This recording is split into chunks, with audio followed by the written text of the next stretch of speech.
आमची आज 134 आहे. गेले 3-4 वर्ष पत्रकार पक्षात पत्रकारांच्या वतीनं बाबासाहेबांना अभिवादन करण्याचा कार्यक्रम आम्ही आयोजित केला. हे करत असताना आम्ही एक जाणीवपूर्वक गोष्ट करतो की बाबासाहेबांच्या स्मृतीला शिवाजी महाराजांची जयंती आम्ही करत असतो, जांभेकरांची जयंती करीत असतो. बाबासाहेबांची जयंती साजरी करताना आम्ही जाणीवपूर्वक शिवछत्रपतींचा फोटो बाजूला ठेवत असतो. त्याच्या मागची संकल्पना बऱ्याच आमच्यातल्याही लोकांना माहिती नसेल, परंतु इथे सांगावीशी वाटते की 1922ला जेव्हा शाहू महाराजांनी छत्रपतींचा पहिला पुतळा पुण्यात उभा करायचं ठरवलं, की भांगुर्डे नावाचा जो भाग आहे की ज्याला शिवाजीनगर केवळ त्या पुतळ्यामुळे म्हटलं जातं, तर त्यावेळेस झालेला जो विरोध होता, असं म्हटलं होतं की हे स्वराज्य, हे जनतेचं राज्य का लोप पावलं याचा शोध घेण्याची गरज आहे.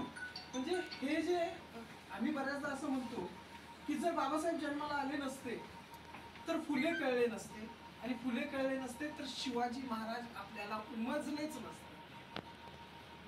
ही जी लिंक आहे महापुरुषांची, गुरु शिष्यांची, ती गुरु शिष्याची लिंक आमच्या सर्व पत्रकारांना कळावी म्हणून आम्ही नुकतीच 19 तारखेला 19 फेब्रुवारीला असं आम्ही शिवाजी महाराजांना इथे आले.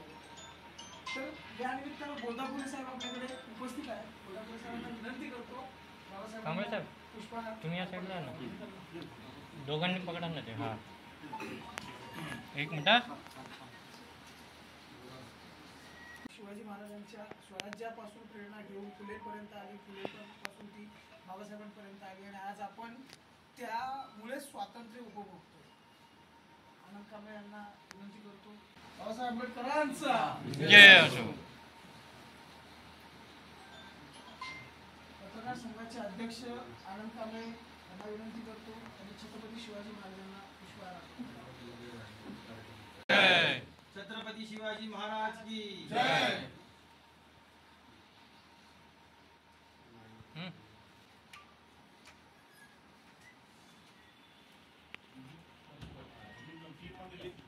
आंबेडकर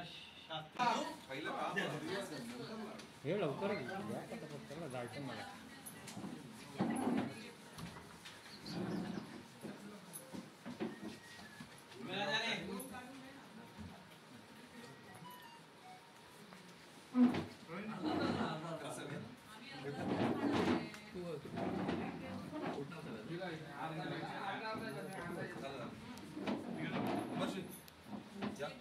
नाही ना, घ्या तुम्ही घ्या. डॉक्टर बाबासाहेब आंबेडकरांचा विजय असो.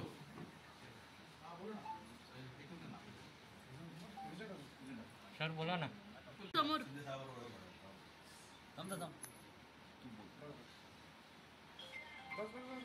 ओके.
जाऊ मैं उचल उचल उचल उचल. शूटिंग में लाडू फोटो पण दिसायला पाहिजे. हो या ना. हो मॅडम, पटापट पटापट चला, पटापट. हो मॅडम चला.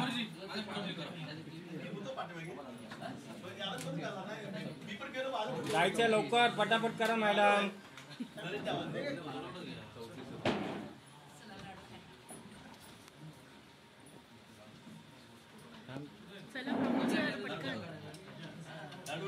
घ्या तुम्ही. मी येतो माझ्या अन्नगरचे कार्यक्रम करतो. Thank you all of you. Hindu code bill महिलांसाठी तर खूप तुम्ही महिलांनी ना हिंदू कोड बिल वाचावं. मी तुम्हाला हिंदू कोड बिलची प्रत आणून देतो. द्या, आणून द्या. तुम्ही नक्कीच त्यांच्यामुळे मिळाली. हा ओके सर, थँक्यू.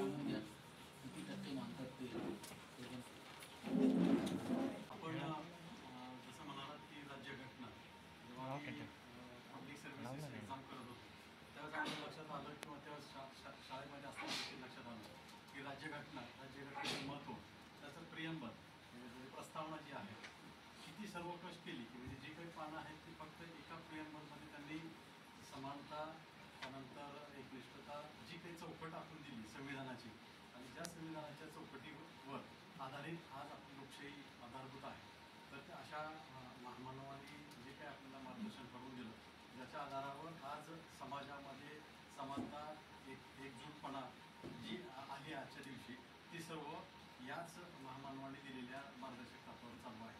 तर मी आपल्याला या दिनी आपल्या सर्वांना शुभेच्छा देतो आणि माझे 2 शब्द सांगतो. धन्यवाद. परमपूज्य डॉक्टर बाबासाहेब आंबेडकर यांच्या आज 134व्या जयंती निमित्तानं विनम्र अभिवादन करतो आणि तुम्हा सर्वांना आज जयंतीनिमित्त शुभेच्छा देतो. बाबासाहेबांनी जी घटना लिहिली त्या घटनेमधला आपण 4था स्तंभ, त्या 4थ्या स्तंभाच्या मुळेच आपण जे सर्व उभे आहोत, आपण जे शूटिंग करतो, बोलतो, लिहितो ते फक्त बाबासाहेबांची कृपा आहे. त्यामुळे आपण ते करत आहोत. बाबासाहेबांनी एक सर्वात महत्त्वाचं काम केलं. त्यांनी कुठल्या समाजाला असं समोर ठेवून घटना लिहिली नाही. ती सर्वकष घटना होती. त्यामध्ये सर्वांना अधिकार दिले, सगळ्यांना समानतेची वागणूक भेटली पाहिजे हा एक उद्देश बाबासाहेब ठेवला. त्यातूनच आपली घटना निर्मिती झाली आहे. बाबासाहेबांनी हिंदू कोड बिल हा फक्त महिलांकरता केला. महिला म्हणजे दलितापेक्षा ज्या विधवा महिला होत्या त्यांच्यावरती प्रचंड अन्याय होता त्या काळात आणि त्या विधवा महिलांना आणि त्याचबरोबर सगळं महिलांना त्यांचे अधिकार मिळाले. जसे आता पुरुषांना 100% जे वडिलांच्या वडीलबाई जमिनीमध्ये किंवा अधिकार होता तो बाबासाहेबांनी त्या महिलेला समान देण्याचा हे केला, घटनेमध्ये तरतूद केली. हिंदू कोड बिल हा फक्त महिलांकरता होता आणि त्या हिंदू कोड बिलला त्या काळचे सनातनी लोक होते किंवा जे पुरुषप्रधान लोक होते त्या सगळ्यांनी त्यांना विरोध केला होता आणि त्या बाबासाहेब त्या एकाच गोष्टी ठाम होती की मला हिंदू कोड बिल कुठल्या परिस्थितीत मंजूर करून घ्यायचा आहे. त्यावेळी विरोध झाला आणि त्यावेळी बाबासाहेबांनी राजीनामा देखील दिला होता आणि हिंदू कोड बिल 2 वेळा संसदेत आलं होतं आणि 3ऱ्या वेळा मग नेहरूंना समजलं की बाबासाहेब काय ऐकायच्या मनस्थितीत नाही आहे. मग त्यांनी त्यात काही अंश जे आज सुद्धा महिलांच्या उपयोगी आहेत ते कमी करून तो हिंदू कोड बिल मंजूर केला. खरं म्हणजे सगळ्या देशातल्या लोकांनी दलितांपेक्षा महिलांनी ना बाबासाहेबांचे उपकार प्रचंड मानले पाहिजे.